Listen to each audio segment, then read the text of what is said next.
If you are a slow learner or you are a student that perform below average or around average in the university, this video is for you. Please don't scroll. If you want to improve your academic performance and you want to measure up with those guys who perform at the top of the class, then pay attention. I'm going to teach you 7 simple strategies that you can adopt to measure up to those who perform at the top of the class. Most of those scholars in your class, they perform that way because they live a very boring life. It is difficult for you to perform that because you have a lot of things you want to do alongside your academics. So you don't want to change your lifestyle just because of schooling, right? It's okay. Now, I'm not telling you to change your lifestyle. You're not going to change anything. You're going to enjoy yourself just the way you have been doing. You're going to hang out with friends, you go for parties, go for picnic. Everything you do, you are going to continue doing them. But I want to share with you 7 strategies that you can adopt to move from being an average student to a top performer in your class. This I'm about to teach you, I learned them very late in university, and it was a terrible mistake on my part. It was towards the end of my studies that I discovered this strategy, and it was very, very effective. I'm going to share it with you. So get ready and let's go. Among the 7 strategies I'm going to teach you, number 4 is very, very important. So make sure you pay attention carefully. Now I'm going to start with the simple ones. I get to that number 4. That is what determines everything. So let's start with number 1. The first strategy, which I think you should be aware of, is plan ahead. Start planning very early. Let's say you resume on the 1st of July, and according to the academic calendar, your exam is starting on the 30th of October, for instance. Let's assume you have such a lengthy time. Then you're going to ask yourself, between the 1st of July to 30th of October, what should I be doing? Now, this is what you are going to do. Between 1st of July to 30th of September, you should be done with reading. Then you should be doing your revision at that point. So, 1st of July, you resume. That week of your resumption, you are going to sit down and plan. When I say plan your semester, I am not saying set timetable for everyday routine. No, you can't really determine what will happen along the line. Events might come up that you didn't plan for. You might get a call from home. Something might happen to a friend that will need your attention. You may need to travel. Set a deadline for yourself. So between the 1st of July to the 30th of September, you should be done reading your material. So in other words, 1 month to your exam, you should start your revision. That's what the planning is all about. So you plan to make sure that you finish reading your materials on or before a month to your exam. So that is what I mean by planning your semester.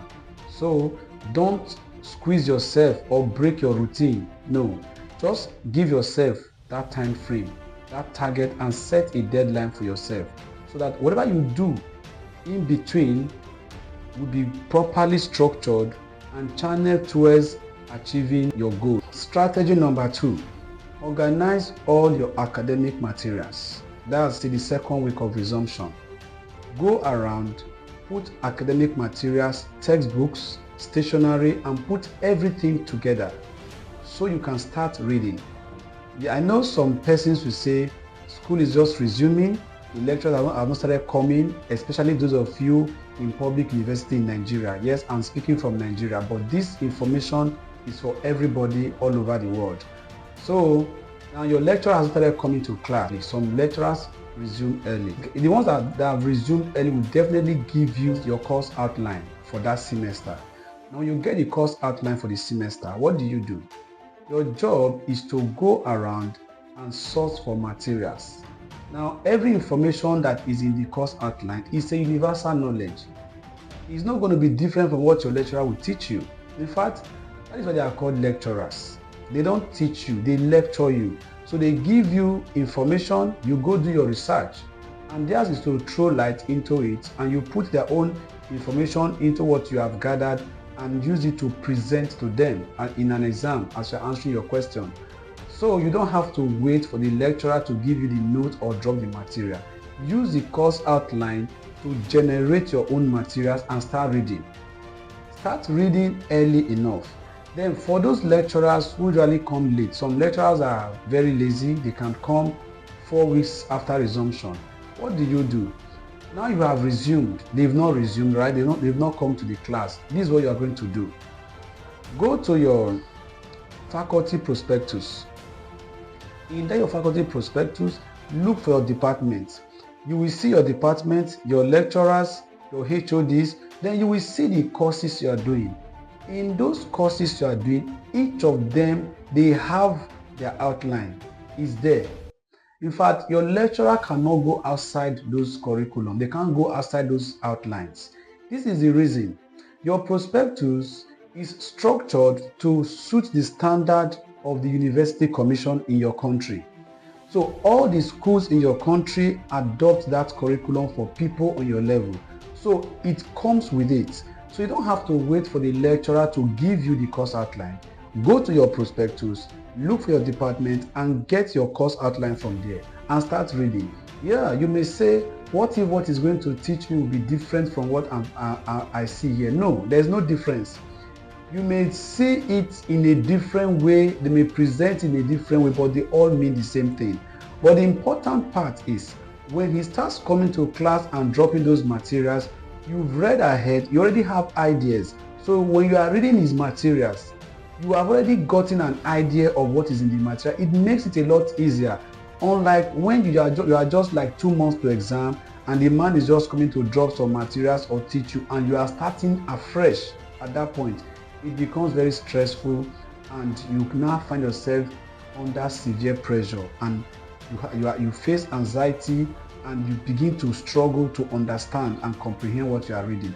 But when you've already gone ahead to read, by the time the material comes in, you may read his material so you can present the idea to him the way he understands it. But the interesting part is you already have an idea by going ahead to read. So don't wait for the lecturer.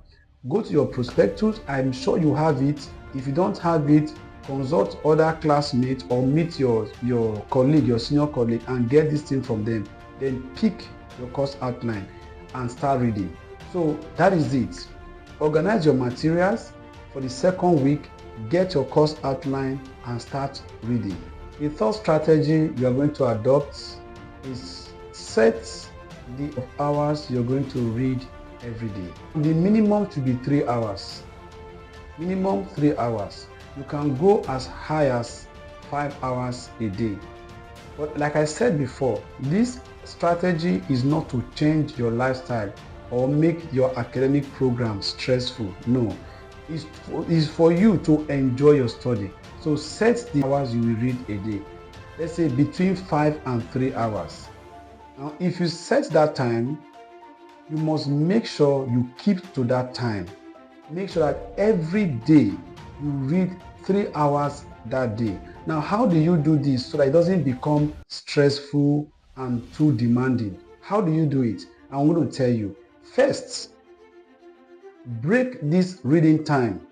You can read 1 hour in the morning, 1 hour in the afternoon, 1 hour at night. You can read 1 hour 30 minutes in the morning, 30 minutes in the afternoon, and 1 hour at night. So you still cover your 3 hours. You can read 2 hours in the morning, 30 minutes in the afternoon, and 1 hour at night. Why do I say you should do it this way? Every day in that semester, you want to pick the time that suits you best. Imagine you are so free in the evening for that day. Maybe you were not able to read in school, but when you got home very early, let's say you got home by 5, then why not read for 2 hours? Okay, let me give you an idea. In the morning, you read for 1 hour, right?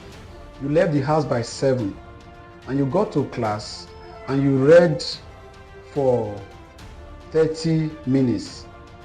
That's 1 hour, 30 minutes. When you were done with the class, you had a break, and you read for that 30 minutes. So you have done 2 hours. Then you got home. When you got home in the evening, by 6, 7 o'clock, you read for another 1 hour. That's what you've completed your 3 hours for the day. So you can see that if you have more energy, you are still strong enough, you are not feeling sleepy, you can read from that 7 o'clock till 10 p.m. So if you add that 7 o'clock, that 3 hours you've read, to the 2 hours you read at school, you read so far from morning till that time, it becomes how many hours? 5 hours. So you see how it works. Very simple. You don't have to force yourself to read for lengthy period of time. No. So you can actually play around, do what you have to do. The only thing you need to do here is you must be consistent. Yes, discipline is very important. You cannot read 3 hours today and 3 days time you go and read 3 hours again. You can't meet up that way. But you have to simplify your reading pattern so that you can always cover that 3 hours every day. That is the only area you need to discipline yourself, so that before your exam you have covered a large volume of your materials. The next strategy I'm going to teach you, which is also very important, is starting early. Start reading early. That is why you don't have to read for too long. You don't have to spend 6 hours reading. You know, this idea of students waiting till a month to exam before they start reading is very wrong. You are putting yourself under severe pressure. These are the things that causes depression. These are the things that make you feel that school is stressful. Start reading early enough. Start from the first day. If you can read 3 hours every day from the second week of resumption till the last day you finish your lecture for the semester, there is no way you won't cover up to 85% of your academic materials. And if you have covered 85% of your academic materials, then there is no way you won't be able to score at least 60 to 70%. This is just a secret. This number 4 strategy is very important. Number 4 strategy is start reading early and read a material repeatedly. Read that material as many times as possible. You read it till it becomes part of you. In fact, it becomes your language. Now take it just the way you listen to music. The first time you listen to a new song, it doesn't really stick. You can just listen, you are enjoying the vibe, but you don't get the lyrics. You can't sing along. By the time you listen to this song up to 7 times, you start picking the lyrics. Before you know, you are singing it on your own without even listening to the song. The same thing applies to academics. You have to read a material for as many times as possible to get used to that particular material. This is what you are going to do. If you get a material and you start reading, this is what happens to your mind. When you read a complete passage of that material, you can only pick 5% the first time you are reading it, because you know why? Most of the words in that material, they are new to you. You're not familiar with those words. So you're even trying to pronounce the words, not to talk of understanding them, right? Then when you read the second time, you find out that you're now pronouncing those words better, especially when they are scientific names. Okay? Then that is 5% the first time. Second time, let's say 15%. The third time, you capture 20%. I'm trying to tell you how many times you should read a material now. First time you read it, you got 5%. Second time, you got 15%. The third time, you got 20%. The fifth time, you got, let's say, 35%. The sixth time, you got, let's say, 50%. The seventh time, you got, let's say, 50, 70%. And before you read that material up to the fifth time, come on, if you can't capture at least 70% of that material, then you are not just having an academic problem, you are having a spiritual problem. That's the fact. What I'm trying to say is, read these materials repeatedly. Don't try to cram. From the first time you are reading these things, don't try to cram, okay? Don't cram them. Just read to understand. Read to familiarize yourself with the material. That's the idea. As you are reading it, your mind, your subconscious mind is registering it. Just keep reading like a novel till it gets to the point where you open the material and you are practically saying everything to yourself. Then before the end of that academic period where you go to class and your class has ended, you find out that you have covered 80%, if not 85% of that material. Now, if you've covered 85% of that material, you know that at that point you are good to go. You are ready for any exam. Then you still have 1 month to go. That 1 month is for revision. That 15% that are so difficult to capture is when to cram them. You start cramming them. I tell you, since you are so familiar with the words, it becomes very easy to commit them to your memory. So this is why you read repeatedly, because as you are reading, your mind is capturing it. Your mind captures it. Your mind keeps capturing. So don't bother yourself trying to commit it to memory. No, just keep reading. Just keep reading. Finish the material, come back again. Finish it, come back again. That is why you must stick to your at least 3 hours of reading every day, which will not affect your daily activities. For God's sake, you have 24 hours. Then you use only 3 hours. You have 21 hours to sleep, play, visit friends, and do other things. So you're even spending very little time reading. But all that matters is you must start early and you must be consistent. So that is for number 4 strategy. And this is the most important one. Now, this is what those scholars in your class do. They may not be playing around. They spend long period of time reading to cover as many content as possible. But you have a lot of other commitments, and you are not that, you cannot confine yourself to do that. Then break it, but still make sure if you put everything together, you are able to meet up to their time. So if they read 500 hours in the semester, then if you put everything you have done together, you should be able to capture at least 450 hours in that semester. So that is how you read to meet up with your academic expectation. So the next strategy is stress management. Most students don't know how to manage stress, and this is why we run into trouble. Stress, when you are stressed and you can't manage it, you become depressed, you become anxious, anxiety will set in, fatigue will set in, and your academic program becomes very, very uninteresting. So the next thing you are going to do is learn how to manage stress. What do you do to manage stress? First, you must learn how to exercise. For a guy, 10-20 push-ups in the morning is not bad, at least every day.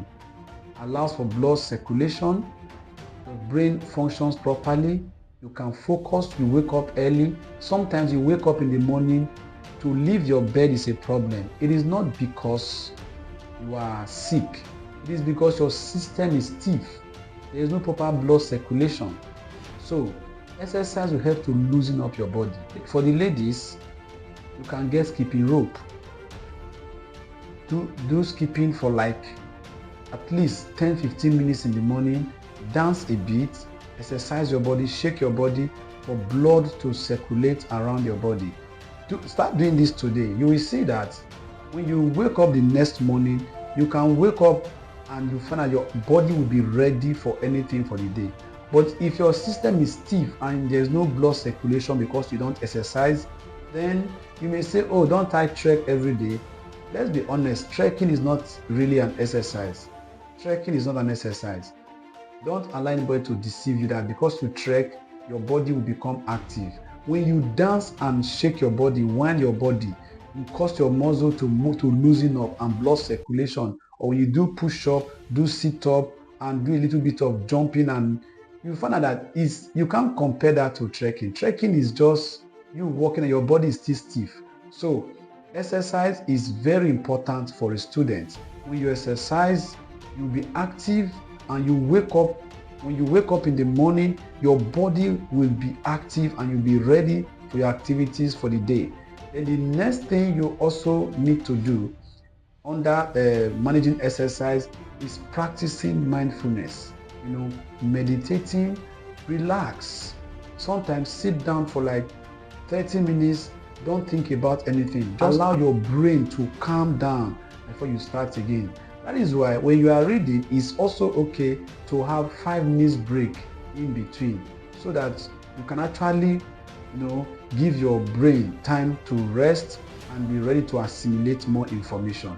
So exercise and mindfulness is very, very important as a strategy to excel academically. Then the next thing you are going to do is form or join a reading group. Very important. If you can, when you join a reading group, it is not just for you guys to read together. You share the section of the materials to yourself, and you read your parts, your friends read their parts, you come and teach yourself. Now, why do you do this? It creates a sense of responsibility. It brings about accountability. Now, when you are reading, you are going to teach people. You won't go there and disgrace yourself. So you'll be motivated to read more. It's very important. Find a way to link up with friends and form a reading group. With this, you will find yourself going deeper into something that you would have just read the surface. And you also be exposed to other people's opinion.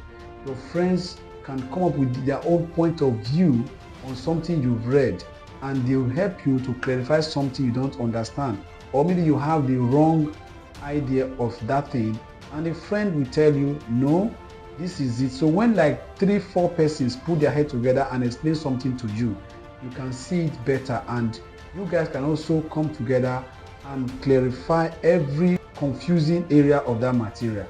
So joining a reading group is also a very important strategy you have to adopt if you want to excel academically.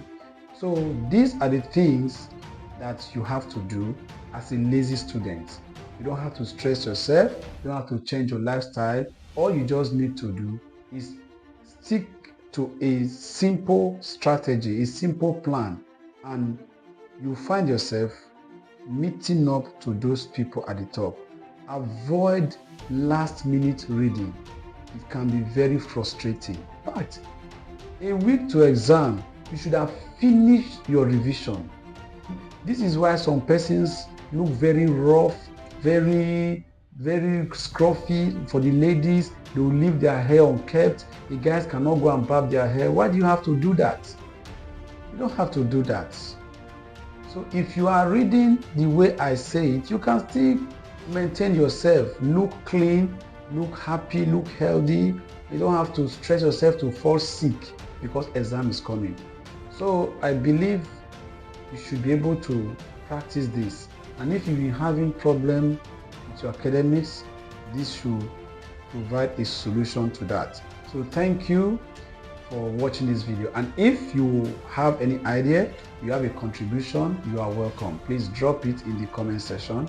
And if you are a scholar, you are watching this video and you've been doing well academically, please share that your secret with those who are here to learn.